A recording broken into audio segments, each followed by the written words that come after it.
This is my first time playing against Faker ever. 한 번도 만나본 적이 없기 때문에 1대1을 하면 어떤 느낌일지 궁금합니다. 뭐 팬분들이 볼 때도 재밌게 볼 수 있을 것 같아요. All the fans are looking forward to it as well, so I mean, hopefully we're gonna put up a good performance.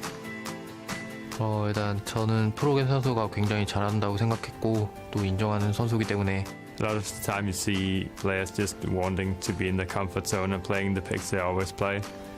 But Faker is like just playing a lot of different champions, and I like that a lot. 일단 한 번도 안 해봤기 때문에 그냥 다 조심해야 될 것 같아요. 네. When start of season 4 there was this Cartus versus LeBlanc matchup. I obviously went out and said that Cartus wins, and everybody else disagreed with me until Faker actually agreed with me. 뭐 카서스 대 르블랑을 하면 저는 1대1로는 카서스가 이긴다고 생각했었는데 프로겐 선수도 같은 생각이었던 것 같고 We are kind of like two players with just this unpopular opinion of this champion beats the other champion. 프로겐 선수가 카서스를 많이 하시니까 좀 잘 아시는 것 같아요. 네. Since I'm playing against Faker, I don't see the reason to do it, since we both agree that Cartus wins. I mean, why would we put ourselves in a disadvantage? 뭐 르블랑 대 카서스도 재밌을 것 같긴 하지만 저는 개인적으로 애니비아 미러전 하는 게 더 재밌을 것 같아요. A couple of intense matchups that led up to this one. But ladies and gentlemen, it's time for our marquee matchup of the evening. You saw it there. The champions have already been picked. It's an Anivia mirror matchup. And now to introduce the combatants that will be taking place on the Howling Abyss on the blue side for Team Ice, two-time Worlds qualifier who truly knows that the bird is the word. Kaboom! It's Froggen! And, of course, on the red side, a two-time world champion who always eats his broccoli.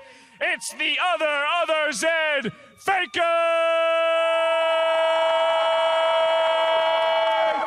Two titans of the mid lane enter, and only one will leave. Up till today, it's all been about the AD carries, but I think right now, we focus on these two mid laners. We already know what champions they're going to pick, and man, it's just going to get crazy. Well, we heard so much about Carthus LeBlanc in that feature, but one thing we're going to learn in this one is Anivia beats Anivia. So that's a guaranteed result. Absolutely 100%. But Anivia also loses to Anivia. However, here's the thing. Tell me. Here's the thing, Pyra. I once watched a 1 versus 1 between Crepo and Pulse. And Crepo cheesed Pulse by going AD Anivia. You pick up a Doran's Blade, and you just out-trade with autos early. You have to dodge pretty much any kind of crowd control, I imagine, if you go for it. There's bans, though. There's the Carthus and the Blanc, not in this game. I wonder, is Froggen going to bring the next level Anivia strats and go AD? Well, he is the OG Anivia. At that point, if you don't kill Faker early on, you basically lose. I love this Zed ban, by the way. I like the Garen ban, man. That push has been evil this game. Very true. I mean, that would be the other thing, would be like scumbag Froggen if he like goes, yeah, let's Anivia mirror, and then just picks like surprise, King. Yeah. Actually just picks King. There we go. No hesitation from these players. There's the hovers. Honoring the agreement. So far, so good. See, Faker's luck. Change it, Froggen. Change it. You can pick anything here. I don't think he's going to play that game, though. No, Froggen's too honorable a guy. These guys are both legends. And they will stick to their guns. I would love to have seen the look on Faker's face if, like, it locks in and it's like cake. Just like, it just takes his mind. What the hell, bro? It's great, though. I wanna see now, have they agreed on, like, Masteries, Runes, Summoners? Have they agreed that it's, like, 100% the same champion for a true got the same mirror Summoners. Match? We will see when the Summoners lock in. They do actually. Oh, that's true. They have a little bit of keep my eye on that and see what so effect they actually lock. Keystone Mastery, I wonder, what are they going to go for? That is a good question. His Cross for the Undying on Anivia? You know, this is like the one time in this 1v1 that we probably won't see it. It's like, because if they do, if one of them goes AD, then yes. Because you both basically got the same range. It's like, ha, I sustained. Yeah. Oh, so did you. That's not good. I think we might see a CS matchup. I think so. Which Yeah. on anivia, it's like, hey, you can actually Yes. CS pretty easily once you get 6 with mana. And On the other actually, hand- they have both gone for the same Yep. summoners. They've both gone Mark, which is the snowball, and Flash. I'm just like looking at this. I'm like, okay, nobody's gone full offense. Well, Interesting. we're seeing some defense here as we start up on the Abyss. Froggen decked out. Since we're in the US, he's going red, white, and blue. But he's got himself a Doran shield. He has. He's also started. He does have AP, so he is not going AD LeBlanc. Definitely not going AD LeBlanc. AD Anivia. First snowball has missed. Icicle misses. Second That's snowball? a 0% skill shot rate so far. All Faker's got to do is hit 1 Q and he wins. Okay. 0%. Well, so far it's pretty much a snow day for these two, but they're not hitting anything with those snowballs. Is it just me, or does Froggen's model look ever so slightly bigger? Yeah, I think it might be. Oh, it's a sweet dance. Someone tell us here. Oh, it's coming. Froggen. Oh, he's done. He's First no shot from follow-up, Faker, though. and Oh, he's going to get it he right trades on it back. and gets minion damage. This is a true mirror right and now. gets minion damage from that. So Froggen will be pretty happy with that. That's basically the first shot fired. At this point, it's this one's gonna be a long one, guys. Get in. Yeah, strap in. Another This is long going to be haul. a very... No ignites, because of course you've got the egg. So It's kind of we actually have to go if we through get 2 double lives egg, here. If we get double egg here... Uh-oh, another stun. Faker. The count's up to 2 for Froggen right now. This is his court. So is the level counter as well. So True. Froggen now does have access to his E, I would imagine. Literally no point in skilling W in this matchup. I mean, I could be in trouble here if Faker loses this one because I picked him to win the whole thing. Yeah, you could be in trouble. I mean, snowball lands him. it does. You're not going to go in on that. You take too much minion damage. Faker has a mana advantage. It's very, very slight at this point, but he could definitely get off a larger spell rotation. I guess he's only got 2 spells available, Oof. but he's got another stun up on Froggen. Doesn't have the vision though. Can't follow up for the ice shard for that extra damage. This is riveting. It's like a good book. You just wait for the excitement to start happening. It's just Ah, CS there it is. mechanics. There we go. Oh, man. It's just so like Just, by the literally way- the only time anything happens is when Q lands. It's great. Just for anyone who's not familiar with Anivia, this is a perfect tutorial Kind of. for both. If you want to play against another Anivia, there's gonna be like no, this is how you play against there's anybody. gonna be like the other Anivia purists in the world that aren't named Yeah. Froggen that are like loving this already. It's like, oh, so many Qs landing. It's great. I want to see like missing. Oh, wait a minute. There's a lot of auto attack trading here. There's the ice shard. Froggen does so he does get Grasp of the Undying. He gets a little bit back. Okay. Faker rocks the same thing, but he's also taken a bite out of his not biscuit potion. And the ice shard, that ice ball did not manage to get the stun off, but he did get a little bit more damage. Faker's still trading back and forth a little better, and he's got a level advantage now until Froggen equalizes. yeah, Froggen does equalize that one, and now Fake is gonna try and push forward through the minion wave. But it's an even game right now. Froggen is a couple of CS up. It's not really gonna matter too much. I wonder whether either of these are going to go tier. Now, that sounds like a really stupid thing, but we actually saw it a good few times at IWCA. You just get mana I sustain, was right? I was a little confused by it at first, because I'm like, well, you're never going to get to a tier item, so it's basically just giving you the What extra if- of max mana. Hear me out here. Okay, I'm here. Gentleman's agreement. They sit at 99 CS, and they only win by killing each other. I don't see that. And then they get full builds.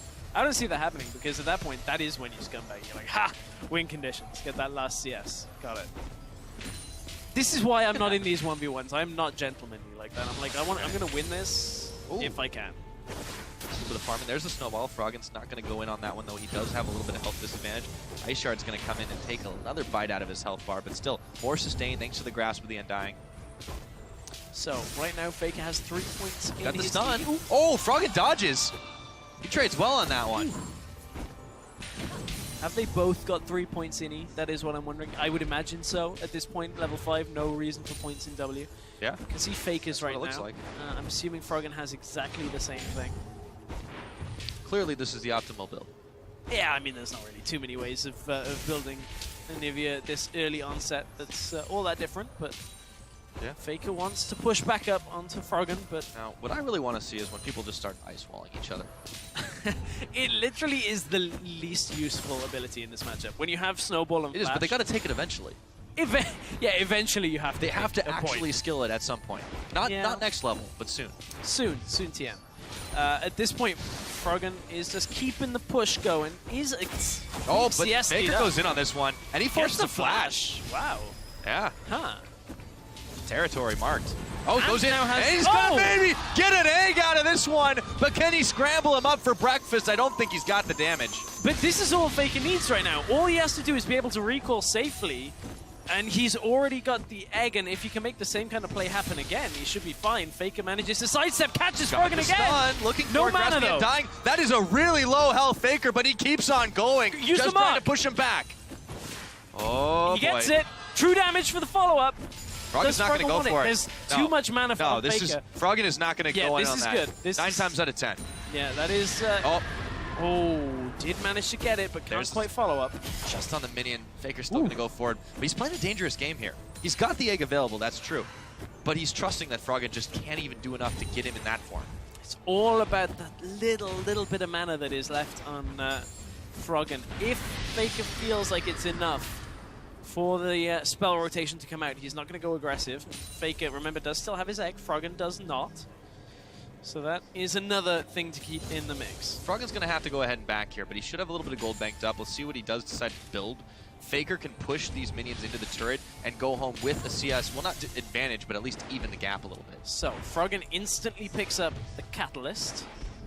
Is looking for the stacking game. I mean, He's going for the long con. okay, both of them go for the Catalyst. The difference is the second Doran's Ring. Huh.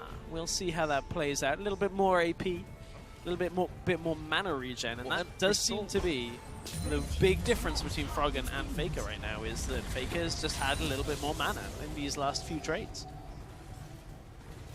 Yeah, that pretty much has been it. Froggen still maintains the CS differential, and he's building it up a little bit more. It's about 8 at this point. Faker, however, has shown that if he gets a chance, he will go in. But it's Froggen who jumps in this time. The stun's on Faker. A good trade for Froggen. Grasp the Undying, heals them both up a bit. But he throws on his own ultimate. Faker's about to get egged, but not quite, as he wings it over to the health and waits just a second. However, Faker now going to be able to collect a big set of minions in front of him, or would be able to if the There we go. last hitting mechanic was the same as on Summoner's Rift. Manages to get all of the range creeps. Now we'll back off again, so this is Froggen's opportunity to extend the CS lead, but it is at the cost of the health. Froggen is going to be on this kind of 3/4, 2/3 of his health as Faker comes back unless he recalls right now, and that's what Froggen's going to do. This wave should just about all die to this turret. This So is a pretty big Faker- advantage for Froggen. Yeah, it is. He's got 9. Oh, Faker okay, actually so got Faker it. gets Okay. it. That's Not so bad. pretty good timing from Faker, knowing he could get the Q just to get that last hit on the minion. So half the wave died, and now Faker is able to kind of just... Oh, he's gonna try to freeze. Try and freeze. I like it. I like it at this point. Faker trying to drag Froggen forward. No magic mantle onto Froggen though, so he's going for that slightly more defensive build while ahead on CS. That is, honestly, that is normally the way to win. There's the ice. That's what I'm talking about. The wall right there makes Faker take a little bit more damage on the back half of that. Yeah, it is nice at this point that you just can force them to stay within your ult and make sure you get that ice shard off. But in the early game, it wasn't really going to offer too much. You can see they're going to trade it away now. And more Faker's taking it worse, though. Turns his own ulti off as the ice walls are melting, but an auto attack will heal him up just a little bit. About on par with Froggen, who's going to be sending a few more minions Faker's way, and he's got that 11 CS differential. Going to be evened up just a bit, but Froggen could be on par to win this in CS. Yeah, looks like it for now. Faker, however, no potions left. Froggen does have some in his inventory. Froggen. Oh, takes a actually, snowball, though. Faker Big should not fake. go in on this, though. You can see that Froggen already playing that defensive zone of the area there. Faker Ever now so pushes up. Froggen just used a lot of his mana just to push that wave back in towards Faker. So just trying to keep Faker on the turret. Froggen, that is a big misplay to get caught by that, but Faker used a lot of his mana on that trade. Does get a lot of Froggen's health off. He's got the vision. Knows that Froggen was hiding out in that brush, but Faker had already leveled up. He got a little bit extra The key thing about that little trade, though, is Faker prevented Froggen from actually extending the CS lead. It's now down to 3 CS. He can even it up here. Yeah, and Faker with this kind of position on the minion wave now forces Froggen to kind of come forward. I like the attempt at the wall there. Froggen will be able to pick up this CS. But it's just about Uses dead so even. much mana for it, though. I mean, this could really go either way. We could be down to, like, they're fighting for the last minion. It's going to be like whose Snowstorm is going to be able to deal more damage than Clearly no one's going to die. Oh, which point? Faker's will... Oh, Faker's going in! He takes a lot of damage, though, and he's going to try to turn for the help, but Frog is going to flash! Faker is going to maybe get egged. Not quite, not today. But Froggen is just on the offensive, and he can keep pushing forward. Once again, builds up the CS lead. And Faker's zoned away from the minions, and we're now so close that I don't think Faker can actually recall here. With no mana, Froggen, all he's got to do is prevent the recall, and he knows that as long as he controls the health relics, he should be fine. Doesn't matter about the egg at this point, because it's all about CS. Summoner spells, the flashes have been burned. And now it's going to be, if Faker can just go in, get a little extra damage, he may be able to turn it around, but the egg's back up. The wall's going to stop him. Auto won't be enough, but it's still 90 CS to 81. He's got to go in. Come on, Froggen. No, he's a level up. The Catalyst. It's not even that. It's not worth for him to go into the turret, because even though he has egg, he'd only trade egg for egg, and then the turret would aggro. So he cannot go aggressive. Faker wants to go. Oh! There's the egg on Froggen. Faker uses this to recall. He's got to do it. Well, he can take some time to start farming up a little bit as the egg comes back up. But yes, he's going to be in so much trouble because Froggen has got only 10 minutes to go. Froggen's going to start trying to chase, though. The snowball went out, but it was on Faker's, and he just gets trolled a little bit by the ice wall. Froggen's was fairly low on mana here. Oh my. No, Faker, you can't recall here. There's a minion wave coming. Faker just loses the game. It's Faker literally just lost the game on that recall. Easy this peasy. is it. Froggen's He's going to watch it from the fountain. GG, the Anivia King is still the king. Even without Wraith Camps, Froggen still farms his way to victory. It was only 100 he needed this time. Oh, that recall at the end. I mean, Faker had no option at that point. Yeah. That was this. We talked earlier about, you know, how some of these could be more like a game of chess than a game of chicken, but this really was the most cerebral 1v1 I've ever seen. All about the farm. All about just hitting that 100 minions. Froggen's better at that than anybody else. I like it. I mean, you get the minion lead ever so slightly, then you go the defensive build, make sure you can never get forced off the wave and always pretty much make it to 100. That is the TLDR of how to win a 1v1 if you don't have the ability to kill your opponent by all innings. So makes sense that that's how Froggen kind of went about things. I like what Faker was trying to do. Managed to push Froggen back a good couple of times, even up the CS lead. And he also egged him 2 times. He did. I mean, if at any point Faker hadn't have been like that 12 minions down earlier, I think Faker would have been able to come back and win that pretty, maybe not easily, but with a little bit more closeness than it actually ended. All the same, it was a game full of finesse, but for now, we're going to look into the next one and send it over to Dash, who's going to introduce us.